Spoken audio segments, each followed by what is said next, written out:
માત્ર એક અફવા ઉડી હતી કે પેટ્રોલ પંપ હવે બંધ થઈ જશે. પછી શું થવાનું હતું? લોકો ઘરના બરણી, ડબ્બા, કેરબા લઈને પેટ્રોલ પંપ પર લાંબી લાંબી લાઈનમાં ઉભા થઈ ગયા. શહેરથી લઈને ગામડાઓ સુધી અફરાતફરીની પરિસ્થિતિ સર્જાઈ. આ જોઈને સરકાર પણ એક્ટિવ થઈ. મીડિયા દ્વારા અને સરકાર દ્વારા લોકોને આશ્વાસન આપવામાં આવ્યું હતું કે પેટ્રોલ પંપ નથી બંધ થઈ જવાના કે નથી પેટ્રોલ ઘટવાનું.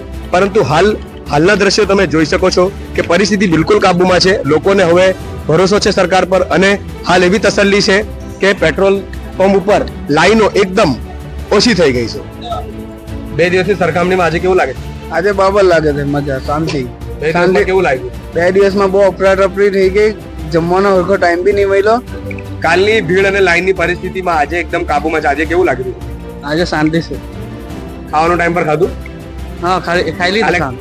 2 દિવસ ખાધેલું ટાઈમ પર? 2 દિવસે બહુ લેટ થઈ ગયું. लेट થઈ ગયેલું. આજે કેવું લાગે? આજે शांति. 2 दिन इतनी सारी भीड़ थी, बहुत लाइन थी. आज कैसा लग रहा है भाई? आज अच्छा लग रहा है भाई. पहले से बहुत कम भीड़ है. ऐसी भीड़ पहले दिवाली पे होती थी. ऐसी भीड़ से पहले कभी देखी कोई नहीं थी? त्योहार आता है तभी ऐसी भीड़ होती है. आज अच्छा लग रहा है? आज बहुत अच्छा लग रहा है.